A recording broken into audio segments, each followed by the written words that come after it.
Hola jóvenes, señoritas, bienvenidos al curso de formación cívica y el día de hoy vamos a tratar el tema de derechos humanos. Así es, este tema que merece un trato muy especial porque corresponde a uno de los fundamentos en las cuales pervive esta humanidad, que justamente es los derechos humanos.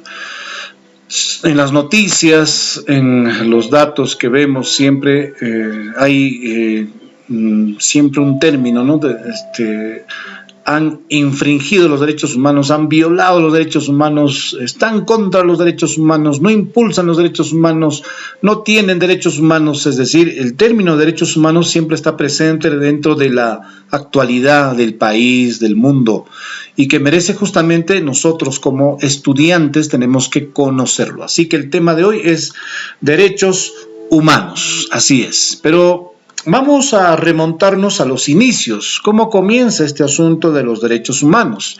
En principio quiero informarte que el primer precedente que tenemos justamente lo encontramos en el rey Ciro el Grande, que en la conquista de Babilonia, en el año 539, en contra de todo pronóstico, este rey Ciro liberó a la totalidad de esclavos y declaró la libertad religiosa, algo sumamente importante en aquella época. A pesar de que todos sabemos por historia universal, Ciro el Grande era un rey que tenía como opción el de desarrollar estrategias de guerra muy inteligentes. Organizó un ejército que para su época fue hasta ahora, ¿no? Un modelo para las confrontaciones, para las guerras, en fin, o sea, avasallante Ciro. O sea, era alguien que imponía, era alguien que ganaba y era alguien que era letal en sus conquistas. De todo su tiempo abarcó la gran cantidad del planeta, casi todo lo conquistó, sí. Por eso su nombre mismo, ¿no? Ciro el Grande. Pero dentro de toda esa idea monárquica, dentro de toda esa idea dictatorial, ¿no? Imperativa, sorprende, Ciro el Grande sorprende porque él emite, digamos, el primer acercamiento a tener una idea de lo que significaba derechos humanos. Derechos humanos, ¿eh? Si en Estados Unidos, recién el siglo pasado, trabajaron el tema de libertad de los negros, en Perú, con este presidente Castilla, que empezó también a emitir una ley a favor de la libertad de los negros. Entonces, estamos hablando de luchas de los negros de hace un siglo, pero imagínate, Ciro el Grande en el año 539, o sea, estamos hablando 15 siglos atrás, no, 20 siglos casi, porque es antes de Cristo, libera a todos los esclavos e incluso pone una agenda importante, la libertad religiosa. O sea, Ciro el Grande, en todos los pueblos que era rey, emitió la libertad religiosa, o sea, la libertad una especie de libertad de pensamiento, pero en el ámbito religioso. O sea, tú podías creer en Jehová, podías creer en lo que tu creencia fortalecía, ¿no? Entonces, ese era un gran avance, ¿eh? Hoy en día los países más desarrollados, ¿no?, protegen la libertad religiosa, se respeta este asunto. Entonces Ciro, sin duda alguna, pues se adelantó muchísimo su tiempo. Pero ¿cómo lo hizo? O sea, ¿qué pasó? Bueno, se llama en el ámbito jurídico el cilindro de Ciro. Sí, el cilindro de Ciro es considerado, de hecho, la primera declaración de derechos humanos de la historia. Este es el cilindro de Ciro.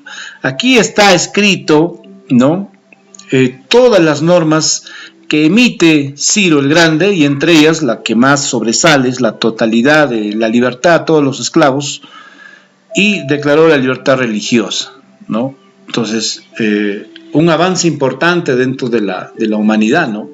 La esclavitud, por ejemplo, la esclavitud a los negros, la esclavitud a los indios, duró, nosotros sabemos bien por historia universal, hasta el siglo pasado fue el tema de esclavitud en muchas regiones del planeta. O sea, todavía, incluso hasta ahora, se trabaja este tema, ¿no?, de la esclavitud en otras formas. Pero eso fue el presidente más antiguo. Ahora, ¿qué contiene el cilindro de Ciro, el rey de Persia? Bueno, había reglas de urbanidad, las primeras reglas de cómo comportarse en la calle, en la ciudad, la declaración de derechos, en las cuales justamente estaba el tema de la libertad para los esclavos, y las leyes para los babilonios, para los ciudadanos, de cómo deben comportarse como babilonios que eran. Y también estaba el nombre de los dioses persas, ¿no?, a los cuales también cada uno, de acuerdo a su libertad de pensamiento religioso, podía elegir. ¿Ven? Entonces, como verán, Ciro el Grande fue un gran avance dentro de la idea de los derechos humanos, el inicio, digamos, de las ideas que podrían cambiar el mundo posteriormente en torno a la conducta humana, la actitud humana hacia otros humanos. Ahora, después de Ciro el Grande, ¿quién fue o qué fue el siguiente cambio, el siguiente precedente? Sin duda alguna es la Carta Magna, sí, la Carta Magna. Esta Carta Magna fue establecida por un rey, ¿no?, Juan Sin Tierra, y que también manifestaba ciertos principios muy importantes dentro de la existencia. Claro, la Carta Magna establecía, por ejemplo, por primera vez, ¿no?, que los gobernantes tenían que consultar, digamos, a los nobles ciertas decisiones. Y es un logro importante, esto de la Carta Magna, porque pretendía, ¿qué cosa? Ya no que una persona domine todo, impere todo, sea, digamos, el genio que tenía que de allí emitir todas las normas jurídicas por las cuales se conduce un pueblo. Entonces la Carta Magna fue un gran avance, porque permitió, ¿qué cosa?, consultar a los pueblos, preguntar a los nobles, preguntar a los plebeyos, a los ciudadanos, qué leyes y cómo deberían hacerse, ¿no? Entonces, la Carta Magna, hoy en día, ¿no?, toda constitución de todo país es la Carta Magna, o sea, es la que es el referente de todas las leyes. Y esto surgió en 1215. Aquí justamente se establecía que el rey, por más rey que sea, tenía que sujetarse a la ley. Y que el rey era falible, o sea, era alguien imperfecto, que podía cometer errores. Y esos errores que cometía tenían que ser, ¿qué cosa? Tenían que ser juzgados. Por eso que fue un gran avance el tema de la Carta Magna para poder lograr derechos, para poder lograr exigencias, para que un pueblo, una nación, ¿no?, gobernado por reyes, podía exigirle a su rey también buena conducta, ¿no? Y eso fue un gran avance dentro de la administración de Estado, que mayormente era monárquico, pues, y la monarquía viene desde antes, pues, siglos atrás.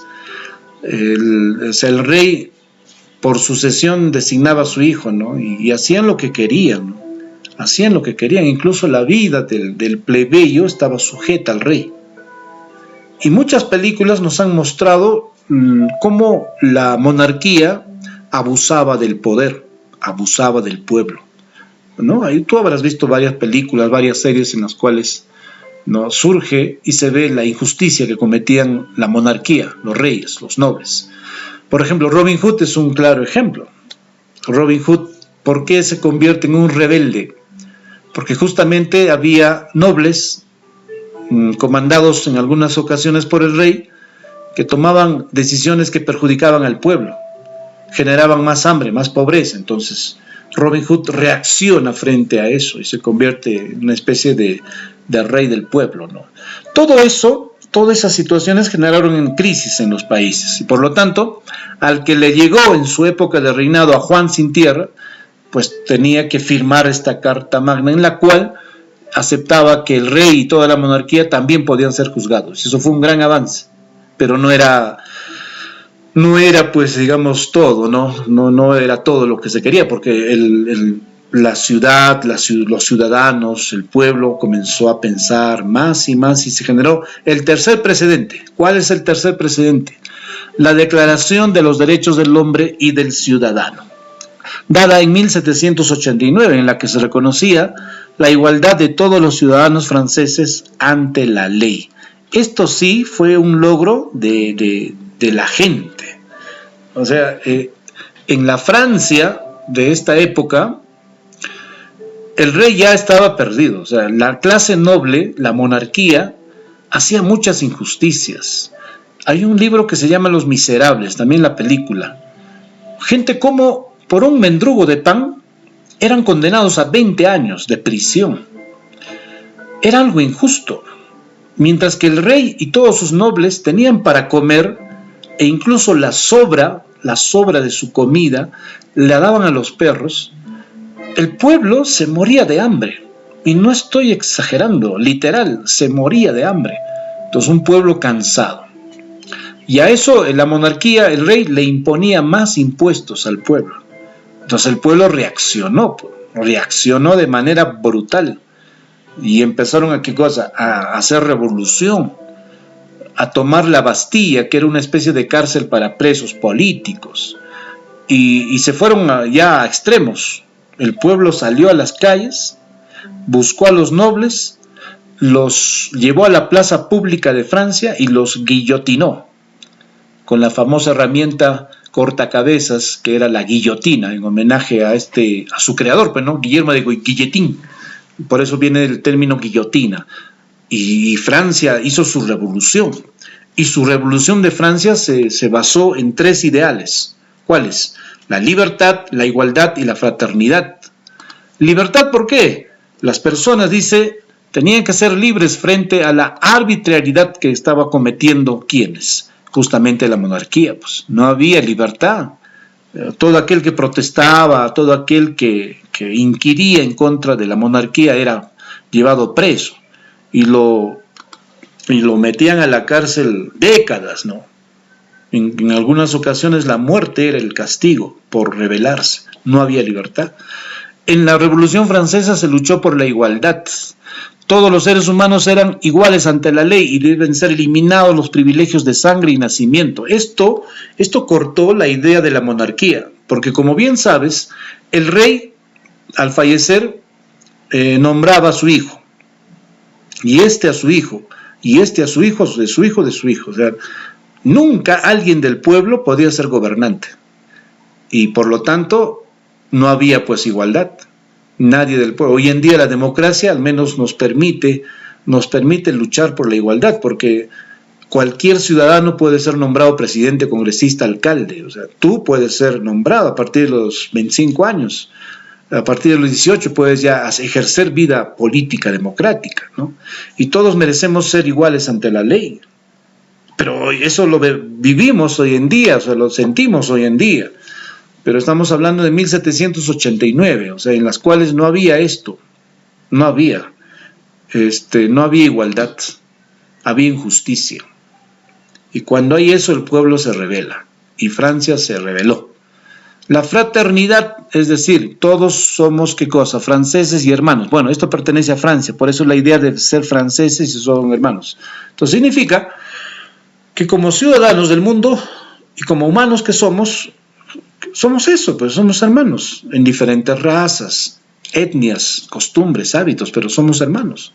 Eso nos hace iguales y debemos siempre luchar por la libertad y la fraternidad. Entonces Francia fue un referente para poder justamente declarar estos derechos del hombre y del ciudadano. Miren, hace cuántos siglos atrás, la Revolución Francesa firmó en sus líderes, ¿no?, de esta revolución, firmó esta declaración de los derechos del hombre y del ciudadano, justo en el salón que se llama el Salón de la Pelota, en Francia, y se lucharon por estos 3 ideales. Y no solamente de la Revolución Francesa, hoy en día las sociedades todavía luchan, ¿no? Los derechos humanos luchan para que haya libertad en varios países, libertad de pensamiento, libertad de religión o culto, libertad económica, ¿no? Libertad social. Hoy en el Perú vivimos eso, o sea, hay libertad de opinión, de expresión, pero no es en todos los países. Hay países que todavía esto está limitado. Igualdad ni qué decir, ¿no? O sea, esto es un problema en toda la humanidad, ¿no? La igualdad es un tema discutible, ¿no? Los ricos tienen, dice, más, por lo tanto, que pues un pobre no va a ser igual, ¿no? Entonces es un tema de debate, pero que los derechos humanos trabajan y en la y en la Declaración de los Derechos del Hombre se dio este caso. Ahora, si estos tres son los precedentes desde Ciro, luego la Carta Magna, luego el tema de los ideales de la Revolución Francesa, ¿no? Entonces, ¿cómo inicia la idea de declarar los derechos humanos? O sea, entonces ya de manera, pero mira cuántos siglos ha pasado, ¿no?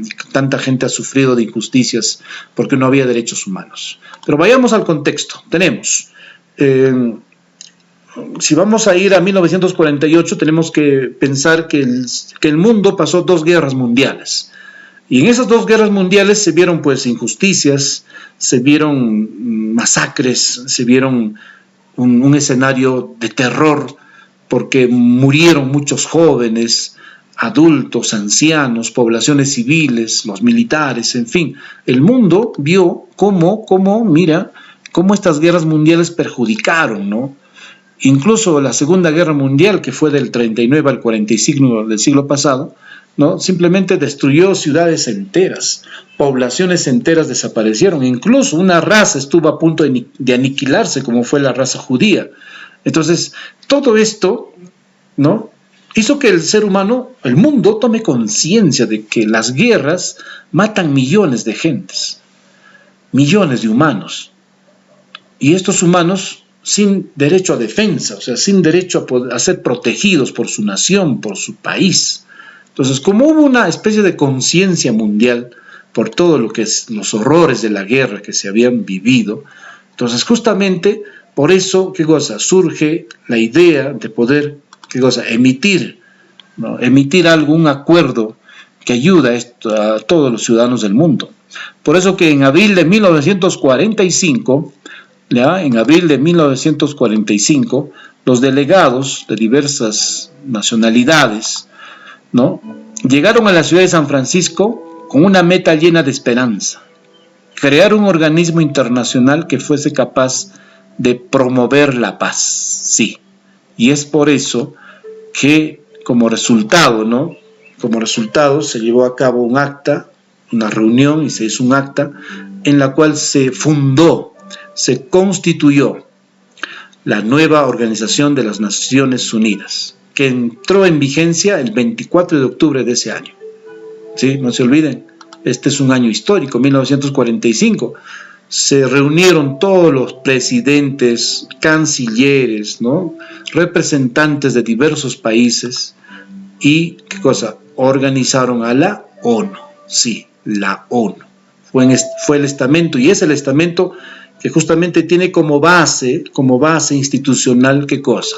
Justamente pues la Declaración de los Derechos Humanos. Sí, en 1948, 3 años después, se declara universalmente los derechos humanos. Bajo la presidencia de Eleanor Roosevelt, había sido capaz de atraer la atención de todo el mundo. No en vano se estaba cosiendo el documento que poco después se convertiría en la Declaración Universal de los Derechos Humanos. Este acto es importante porque le permite a una sociedad tener conciencia humana, defender al desamparado, ¿no?, amparar al huérfano. O sea, los derechos humanos son en realidad pues son importantes para el desarrollo de la humanidad. Y el 10 de octubre de 1948, esta declaración fue adoptada por Naciones Unidas. En ella, los países miembros se comprometieron a proteger y promover con firmeza los 30 artículos, recuerda eso, 30 artículos que la constituían. Entonces, el 10 de octubre de 1948 es una fecha importante, vital dentro de la historia de la humanidad. El día que se declaró, ¿sí?, los derechos humanos desde la ONU. Claro, sí.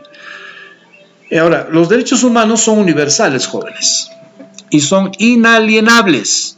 Los derechos humanos son universales. ¿Por qué? Porque en todas partes del mundo se tiene que cumplir y todas las personas tienen derecho a ellos.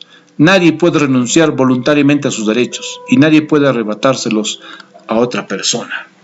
Por eso los derechos humanos son en todo el planeta. Es una declaración universal. Es la protección a todo aquel que es ser humano. Pero eso incluye, ¿qué cosa? La indivisibilidad. O sea, los derechos humanos son indivisibles.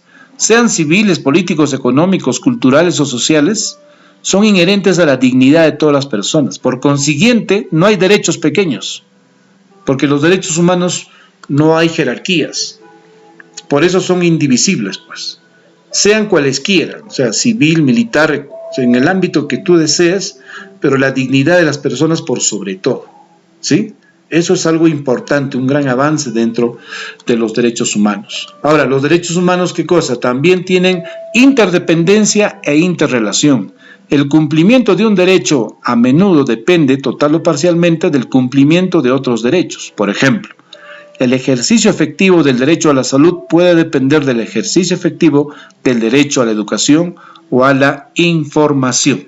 Es decir, cada derecho es vinculante al otro derecho. Se relaciona con los demás derechos. Por eso que tú tienes derecho a una educación. El Estado tiene que brindarte una buena educación, pero no solamente el Estado, también tiene que garantizarte tus padres una buena educación, un acceso a la salud. ¿Por qué? Porque eres su hijo.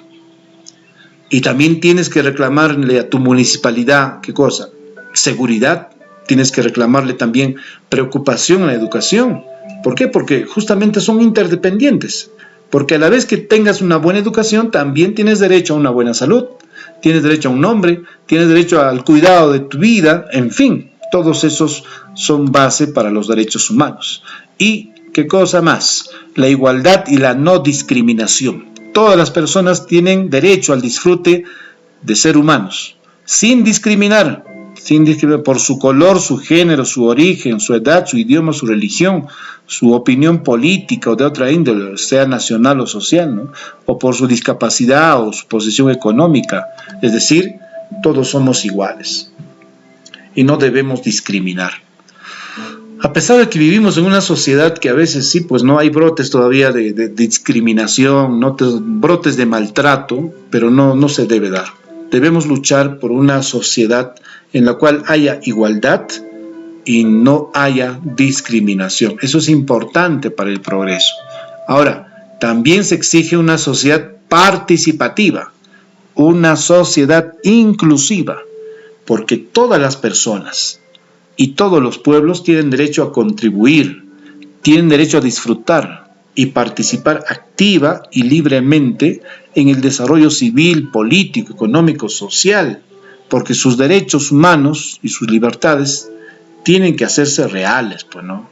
O sea, no solamente se trata de una declaración simple, no. Los derechos humanos, cuando un país pertenece a la ONU le dice a ese país que tiene que respetar los 30 artículos de los derechos humanos. Sí, entonces todo país que pertenece a la ONU tiene que aceptar estos derechos humanos. Y por eso que es participativo. ¿Por qué? Porque los derechos humanos respetan las libertades fundamentales de cada individuo. Y por lo tanto, cada país que pertenece a la ONU tiene que hacer respetar eso en su país. Claro, en su país. Guste o no le guste, tiene que hacer respetar. Esas son las leyes. ¿Para qué? Para que los derechos humanos sean participativos e inclusivos. Ahora, también hay pues los derechos humanos que exige rendición de cuentas y en un Estado de Derecho. O sea, el Estado de Derecho debe garantizar con sus normas, con sus principios, ¿sí?, la seguridad financiera, la seguridad social, la seguridad judicial, en fin, o sea, un país ordenado, un país que respete sus leyes, un país que no esté cada rato, ¿no?, en dictadura, modificando, no aceptando las leyes que el mismo país ha aprobado. Entonces, los derechos humanos exigen también eso, o sea, que cada ley que en su país se ha aprobado tiene que ser respetado. Y esto ayuda mucho al crecimiento económico de los países, ¿eh? Porque un país que tiene bien claras sus reglas de juego en su país no tendrá muchos inconvenientes, ¿eh? Siempre será un buen país. Claro, porque, ¿qué cosa? Porque será un buen país porque en ese país acepta, ¿qué cosa? Que los derechos humanos son universales. En ese país acepta que los derechos humanos, ¿qué cosa? Cualesquiera sean, hace digno a la persona. Que en estos derechos humanos acepta que los derechos son interdependientes, que un derecho genera otro derecho y que no hace discriminación Al contrario, trabaja por una sociedad de igualdad y también invita a que todos participen de la vida democrática de su país. Y por lo tanto, eso es Estado de Derecho. Y tiene que rendir cuentas, porque estamos en democracia. Ahora bien, los derechos humanos pues son 30, ¿sí? 30. Todos somos libres iguales, no habrá distinción, todos tenemos derecho a la vida, no debe haber esclavitud, no debe haber tortura, ¿no? Todos somos iguales ante la ley, pues todos tenemos derecho a una defensa ante los tribunales, ¿sí? Si somos detenidos, presos, tenemos que inmediatamente, ¿qué cosa? Denunciar. Tenemos derecho a un juicio justo, a la presunción de inocencia, derecho a la intimidad, nadie puede meterse a tu casa ni a tu vida así nomás, derecho a circular libremente, derecho al asilo si es que en tu país por ahí te maltratan, derecho a la nacionalidad, al matrimonio, a la propiedad, a la libertad de pensamiento, libertad de expresión, libertad de reunión, derecho a la democracia, a la seguridad social, al trabajo, al ocio, al nivel de vida, a la educación, la cultura, el orden social, la libertad, ¿no? Es decir, hay derechos humanos resumidos en estos 30 artículos, todo lo que como seres humanos, como ciudadanos de un país llamado Perú, también tenemos derecho. O sea, nadie puede violar tus derechos, nadie puede abusar de ti en el ámbito jurídico, en el ámbito social, en el ámbito económico. Nadie te puede explotar porque tienes derecho al trabajo. Y ese derecho al trabajo garantiza, ¿no?, un contrato, una seguridad social, un seguro de tu salud, una indemnización en caso que te pase algo. O sea, también tenemos derecho a la vida, ¿no? Tenemos derecho a la seguridad, o sea que tú tienes que vivir en un ambiente que haya seguridad. Y si no hay seguridad, entonces tienes que reclamar a tu autoridad, ¿ve? Entonces los derechos humanos, si bien es cierto, son declaraciones universales venidos desde la ONU, y aceptada por los países que ingresan a la ONU, pero eso significa también que como ciudadano tú tienes que hacer tu parte. O sea, no esperar que sí, pues no, pues no, que si no hay seguridad ya poner mi problema, no, yo me cuido solo, no. Porque los derechos humanos se trabajan en comunidad. O sea, los derechos humanos se trabajan en grupo, los derechos humanos se exigen en grupo, los derechos humanos se ven como grupo. Porque como individuo solito, ¿qué haces? No, tienes que exigir en grupo. Y en toda sociedad siempre hay vacíos, siempre. Y esos vacíos tienen que ser llenados con la exigencia de que cada estado, cada región, cada municipio tiene que también trabajar en pro de los derechos humanos. Es algo importante, ¿sí? La declaración de los 30 derechos, 30 artículos que tiene esta Declaración Universal de los Derechos Humanos. Vamos al examen, a ver qué tal te ha ido en estos días, en esta clase. Vamos a repasar el tema de derechos humanos, ¿sí? A ver, vamos a la primera pregunta. Pregunta, ¿qué son los derechos humanos? Son derechos morales que cada persona en el mundo posee sencillamente en virtud del hecho de ser un ser humano. B, violación de nuestra esfera moral y nuestra dignidad personal. Ninguna persona, ningún gobierno puede quitar nuestros derechos humanos. D, al reclamar nuestros derechos humanos estamos haciendo un reclamo moral. E, soy el yo único y universal. Ajá. ¿Qué son los derechos humanos entonces?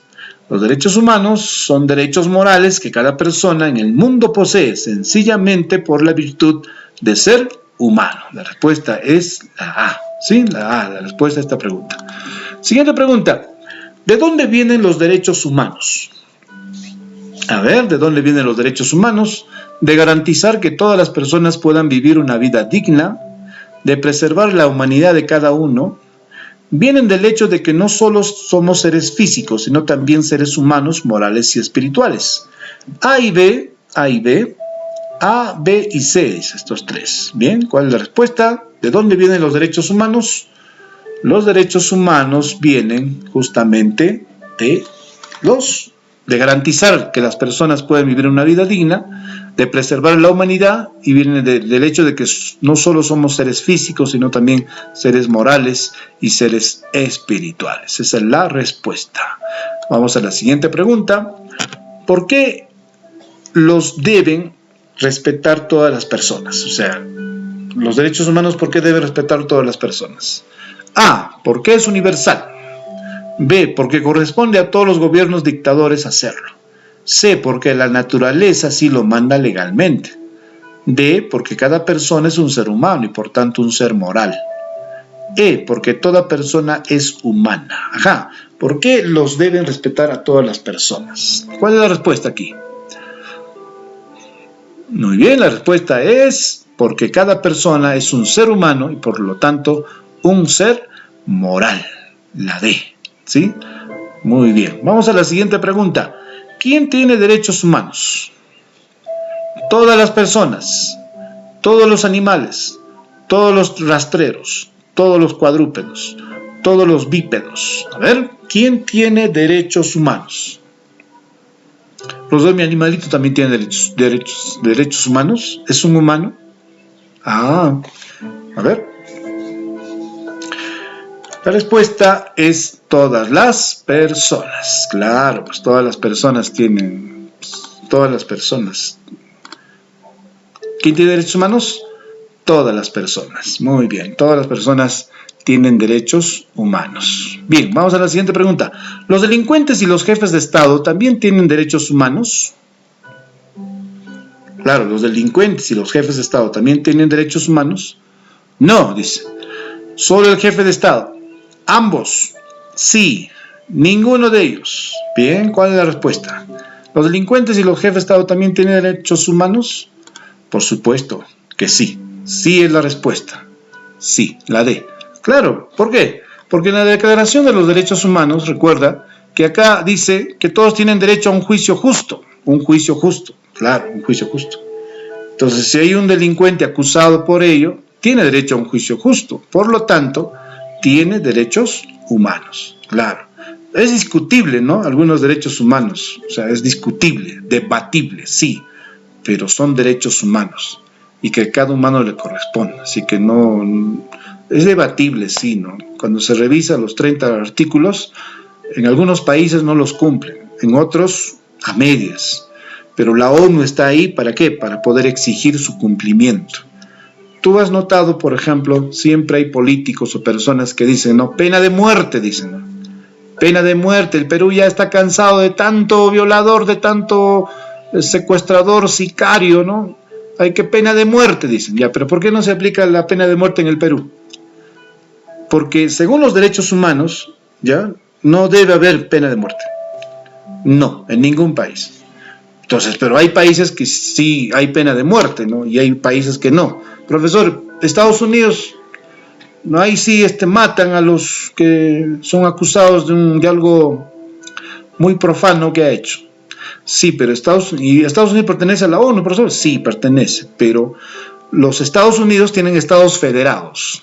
¿Qué son los estados federados? De que cada región tiene sus leyes y sus sanciones jurídicas. Que lo aíslan del tema de la ONU. Como verán, administrar el mundo es bien difícil. Ahora, países como China aceptan ciertos tratados de la ONU, ¿no? Corea, por ejemplo, ciertos tratados, o sea, pertenecen, tienen un asiento en la ONU, pero incluso en la Comisión de Derechos Humanos, pero se aíslan de ciertas normas que hay, ¿no? Entonces, si hay países como el Perú, sí están y aceptan estos 30 artículos, y es por eso que en el Perú, en el tema de pena de muerte, es discutible todavía hasta hoy, ¿sí? Muy bien, hasta la próxima clase, no te olvides hacer tus tareas, y hablando de las tareas, esta es la tarea. A ver, ¿qué dice acá? La tarea: dibuje 5 derechos que te parecen que no están cumpliendo en tu país. O sea, de los 30 que hay aquí, 5 que según tu punto de vista no se está cumpliendo en el país, ¿no? Ahora, tú puedes poner, profesor, el derecho a la movilidad social, ¿no? Porque ahorita estamos en inamovilidad, o sea, no tenemos libertad de reunión, dice acá en el número 20. Esto no se cumple, profesor. Muy bien, dibújalo, pues. Y ahora tú dirás, pues, ¿por qué no se cumple? ¿Por qué no hay libertad de reunión ahorita? Por el tema de la pandemia, porque si se reúnen se contagian todos. Basta que uno que esté ahí y contagie a todos. Por eso que... Entonces, ¿cuál no se está cumpliendo? El número 20 no se cumple. ¿Pero por qué no se cumple? Porque estamos en Inamovilidad social de acuerdo al decreto supremo 044 emitido por la presidencia del Consejo de Ministros, por el Estado peruano. En fin, eso quiero. O sea, 5 que no se están cumpliendo, 5 derechos, ¿sí? Muy bien, cuídate, protege a la familia, no salgas, espero verte pronto. Hasta la próxima.